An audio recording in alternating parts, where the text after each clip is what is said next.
Assalamualaikum warahmatullahi wabarakatuh. Halo anak-anak solihah, apa kabar? Semoga dalam keadaan sehat ya. Berjumpa dengan Ustazah Ika dalam pelajaran Seni Budaya. Pada pertemuan pertama, kita akan belajar tentang seni rupa. Cabang seni rupa yang akan kita pelajari adalah karya seni lukis.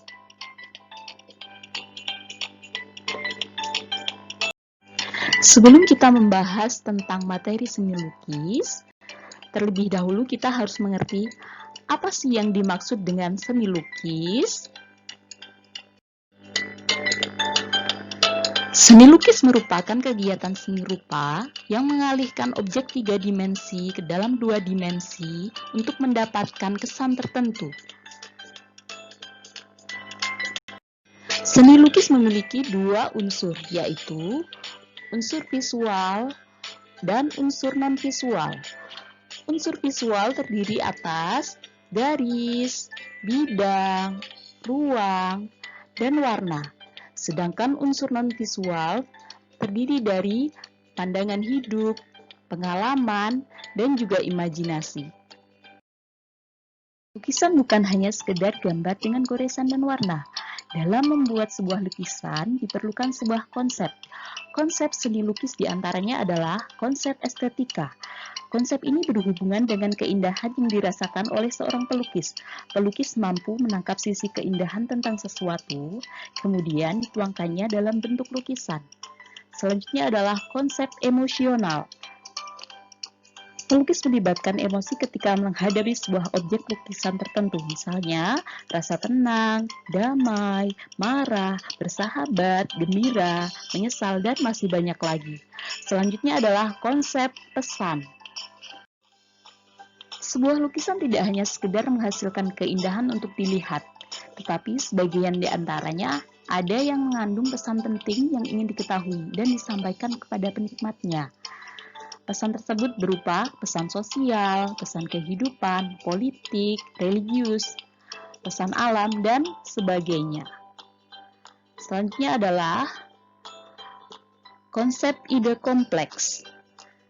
Pelukis menuangkan ide-ide kompleksnya dalam sebuah lukisan untuk bisa diketahui dan dirasakan juga oleh orang yang melihatnya. Konsep deskriptif. Konsep seni lukis ini merupakan sebuah konsep deskriptif murni dari sebuah objek.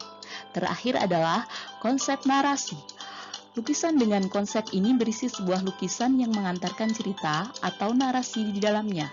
Cerita tersebutlah yang ingin pelukis sampaikan kepada orang-orang yang melihat lukisan tersebut.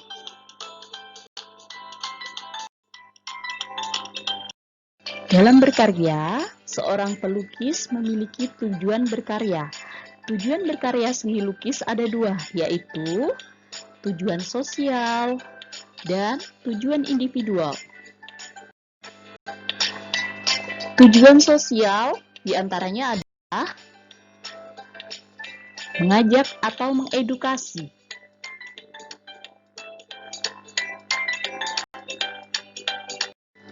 Kedua, menghias dan memperindah.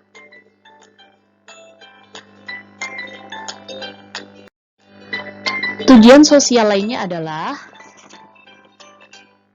kritik.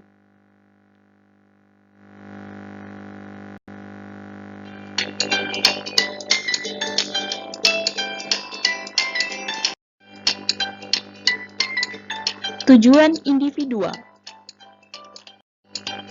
Contohnya adalah ekspresi dan rekreasi.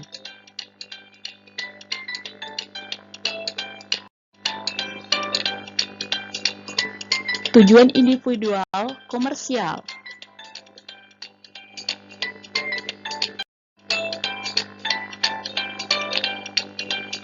Tujuan individual religi.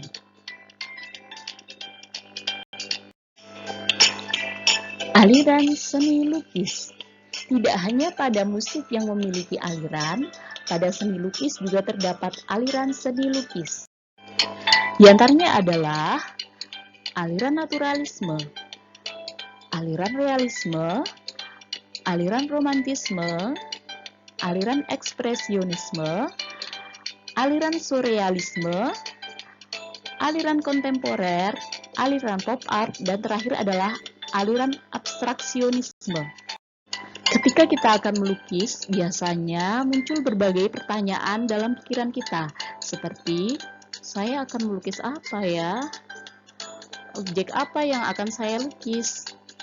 Secara tidak langsung, objek yang kita tanyakan adalah tentang tema.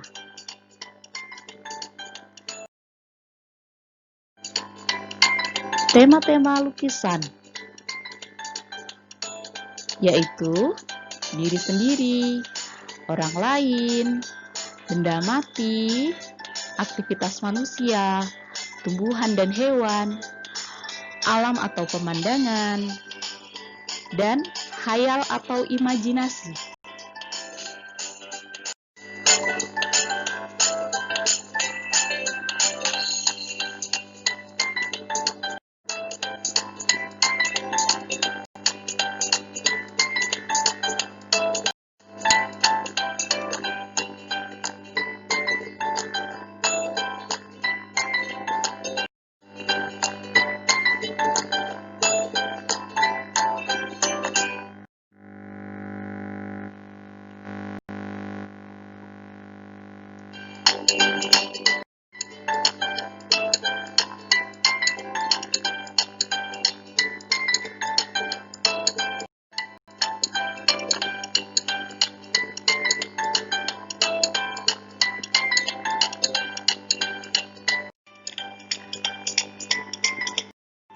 Anak-anak, ketika kita akan melukis, kita harus mempersiapkan alat dan bahan yang diperlukan untuk melukis.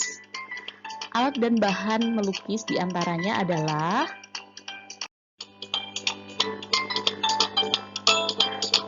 kanvas,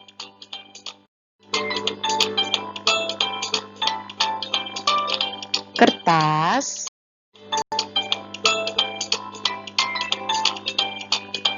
palet,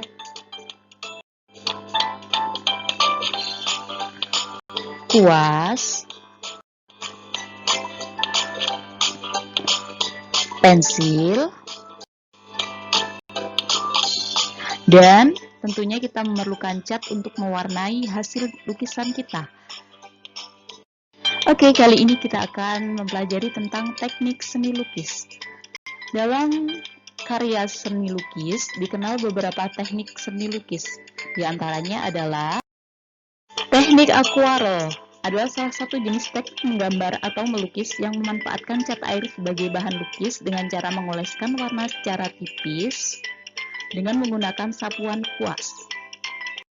Teknik plakat. Berbeda dengan teknik seni lukis akuarel yang terkesan transparan, teknik plakat merupakan teknik melukis yang menggunakan cat air, cat akrilik maupun cat minyak dengan sapuan tebal dan komposisi cat yang kental, sehingga memberi kesan yang colorful pada setiap karya. Teknik spray atau semprot adalah cara melukis dengan bahan cair yang disemprotkan dengan sprayer. Teknik pointillis. Teknik di mana ratusan bahkan ribuan titik-titik kecil diaplikasikan pada kanvas atau permukaan lain untuk menciptakan suatu bentuk. Teknik tempera adalah teknik melukis pada dinding bangunan ketika dinding masih basah, cat mulai disapukan sehingga hasilnya menyatu dengan arsitekturnya. Lukisan dinding sering disebut juga dengan gambar mural. Teknik basah merupakan teknik dengan cara mengencerkan cat minyak dengan menggunakan minyak cat. Setelah cat diencerkan, barulah dipoleskan di atas permukaan kanvas. Kuas yang digunakan dalam teknik ini adalah kuas dengan bulu panjang. Teknik kering berarti melukis tanpa menggunakan minyak cat. Kuas yang digunakan haruslah dalam keadaan kering dan tidak berminyak. Teknik campuran. Teknik ini merupakan kombinasi teknik basah dengan teknik kering.